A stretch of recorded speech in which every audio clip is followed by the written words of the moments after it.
What would you do if someone offered you everything you ever wanted? But the price was someone else's life. Not money, not your soul, hers. And the worst part, she never told you. His name was Kato, 17 years old. Average height. Forgettable face, the kind of guy who sits in the back of the classroom. Nobody notices is absent until the teacher calls roll. He wasn't dramatic about his misery. He didn't cry in the rain or write poetry about loneliness. He just existed.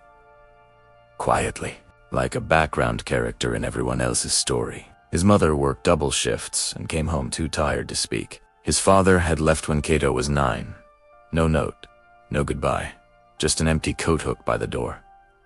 Kato stared at every morning. At school, he had no real friends, just classmates, who occasionally borrowed his eraser and forgot to return it. His grades were average. His lunch was always eaten alone on the rooftop, and every single day felt exactly like the one before it. Kato didn't hate his life. He had just completely stopped expecting anything from it. Maybe this is just who I am, he used to think, staring at the ceiling before sleep. Nobody special, nobody important. Just Kato. But that was before the ring. It was a Tuesday, the most forgettable day of the week. Kaito was cutting through the old storage building. Behind the school, the one nobody used anymore, the one that smelled like old wood and forgotten things. He was avoiding the main hallway because Ryo and his crew had been making his life particularly miserable that week. That's when he saw it, half buried under a collapsed shelf, covered in dust, glowing faintly, just barely, like an ember, refusing to die. A ring, old bronze, with strange engravings that almost looked like a sleeping face. "Don't touch it," said a voice in the back of his head. Touched. Italiano. The moment his fingers closed around the metal, the air cracked. The temperature dropped. The dust swirled upward in a perfect spiral. And then light, warm, golden, impossible light, burst from the ring and slammed into the center of the room. When the light faded, she was standing there. She looked around his age, long silver hair that moved like it had its own wind, eyes the color of amber, sharp and curious. She wore something between a traditional robe and a uniform, all flowing fabric and quiet elegance. She stared at him. He stared at her. Then she broke into the widest, most unbothered smile he had ever seen, and said, "Oh good, a new one." I was getting bored. Her name, the name she gave him, was Sora, and she was a spirit. Bound to the ring, ancient, powerful, and apparently very, very bored from centuries of waiting. "You summoned me?" she explained, floating cross-legged in the air like gravity was optional. "So now the contract is open. You can make wishes, as many as you want." Kaito blinked. "That's it. No catch." Sora shrugged. No catch. She was lying, but he didn't know that yet. Every wish he made, she would grant. Size didn't matter. Scope didn't matter. He could wish for a sandwich, or he could wish for the sky to turn green. She would make it happen. Here is what Sora did not tell him. Every wish she grunted pulled from her own life force. Her essence. The ancient energy that kept her existing between worlds. It wasn't a dramatic drain, not at first. Just a flicker, a small cost. But costs compound, and Sora had her reasons for keeping quiet. Reasons she wouldn't speak out loud. Not yet. For now, she just smiled, and waited, and said, "So, what do you want, Kato?" Kato didn't wish for money or power or revenge. He wished that his lunch for the week would always be warm. Sora stared at him for a long moment. "That's it. I've been eating cold rice for 3 months, he muttered, embarrassed. She laughed, genuinely, freely, and granted it. The next day, his bento was perfectly warm. The day after that, too, and somehow, for reasons he couldn't explain, a girl from his class named Hannah sat across from him on the rooftop and said his food smelled good and asked if he'd made it himself. It was a small thing. Ridiculous, even. But Kato smiled for the first time in months. Sora watched from a distance, invisible to everyone else, and felt something stir in her chest that she immediately decided to ignore. It happened 3 days later. Ryo cornered him in the stairwell. Shoulder slam sneer. The usual script. But this time he took Kato's phone, the only one he had, bought with his mother's overtime money, and threatened to throw it down the stairs unless Kato did his homework for a month. Kato stood there, trembling. Not from fear this time. From fury, Sora, he said quietly. I want a wish. She appeared at his shoulder, invisible to Ryo. Her amber eyes flicked to the phone, then back to Kaito's face. She read his expression perfectly. Are you sure? Make him understand what it feels like, Kaito said. To be powerless. To be small. Just once. What happened next, nobody could explain. Ryo, captain of the baseball team, the most confident boy in school, tripped over air in front of the entire third-year hallway during the next class change. His bag split open, his secret notebook full of embarrassing celebrity crush drawings scattered across the floor, and he stood there, red-faced, while the crowd that had always laughed with him suddenly laughed at him. It wasn't cruel. It wasn't violent. But it was enough. Kaito watched from the corner and felt the dark satisfaction drained away almost immediately, replaced by something quieter and more complicated. He glanced at Sora.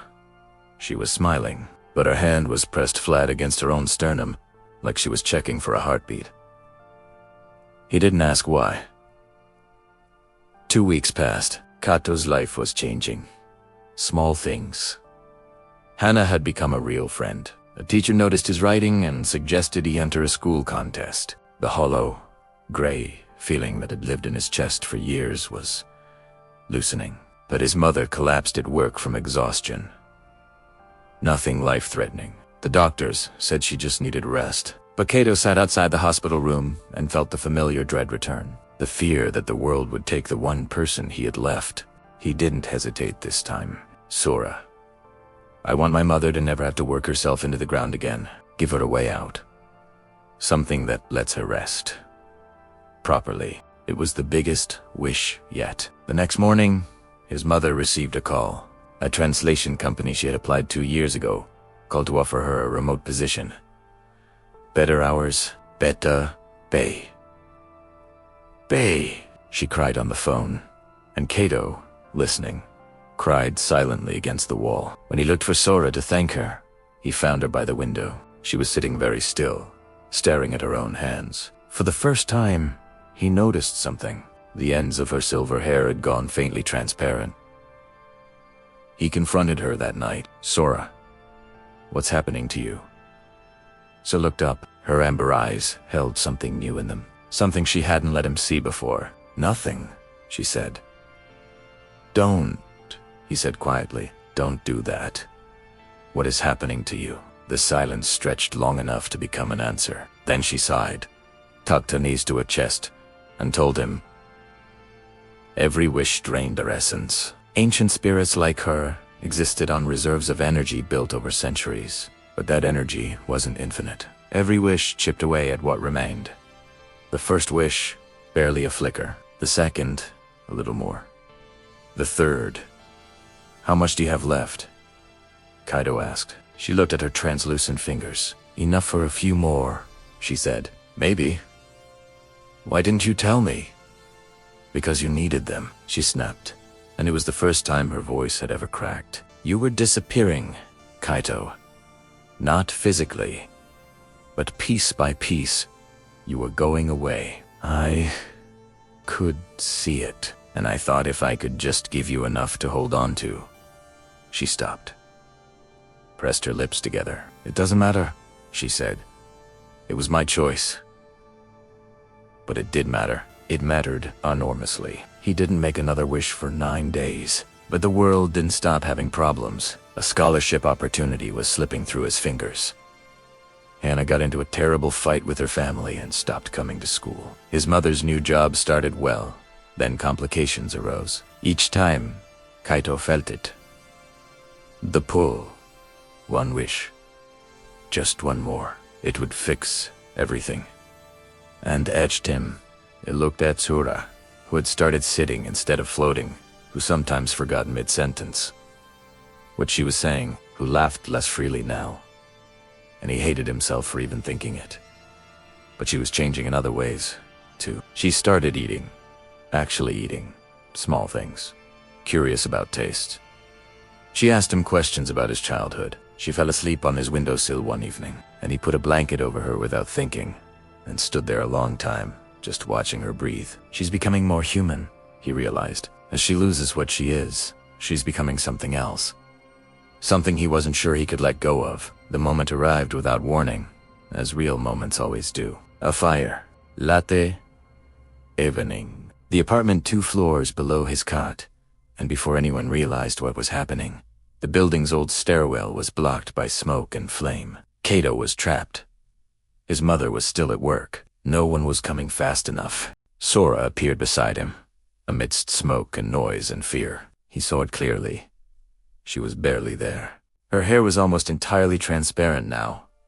Her edges flickered like a candle in wind. "Make the wish, Kaito," she said. Her voice was still steady. "I'll get you out. I can do it." "And then what happens to you?" Kato asked, his voice filled with concern. "Se smiled, that some wide, unbothered smile from the very first day. Except now, it broke his heart. Then I rest," she said softly. "I'm not doing that." Kato's voice was firm. "Kato," she began, but he cut her off. "I am not doing that." He reached for her hand. His fingers passed through her like water, like smoke, like something already halfway gone. And he made a choice. "I wish," he said, voice shaking but clear, "that everything you ever spent on me comes back to you. All of it. Every wish. Take it back." The ring on his palm burned cold. The world went white. He woke up in the evacuation area outside. Firefighters were there. His neighbors were wrapped in blankets. Smoke curled against the night sky. He was alive. He opened his hand. The ring was gone. Across the small crowd, he saw a girl sitting alone on the curb. Silver hair, amber eyes, slightly dazed, wearing something strange. That robe-like outfit, completely out of place, drawing a few odd glances. She looked up at him, and her expression was completely, utterly blank. No recognition. No smile. No, "oh good." A new one. Just a girl who didn't know where she was, or why her chest ached faintly, or why the sight of this specific, forgettable boy made something in her stir. Like a memory she couldn't reach, he walked over and crouched in front of her. "Are you okay?" he asked, his voice soft. She stared at him. "I don't know where I am." "That's okay," he said. "You can figure it out. I'll help, if you want." She tilted her head. "Do I know you?" He looked at her for a long moment, at the girl who had seen him when he was invisible, who had lied to protect him, who had spent herself down to almost nothing, because she thought he was worth saving. "No," he said quietly. "But I think that's okay, too." He sat down beside her on the curb. Didn't rush. Didn't push. Just existed beside her in the quiet. And for the first time in his life, Kato wasn't the background character. He was exactly where he was supposed to be. Because sometimes, the greatest wish isn't for power, or revenge, or safety. Sometimes, it's just to stop being alone. And sometimes, the person who saves you is the one you forgot to save in time.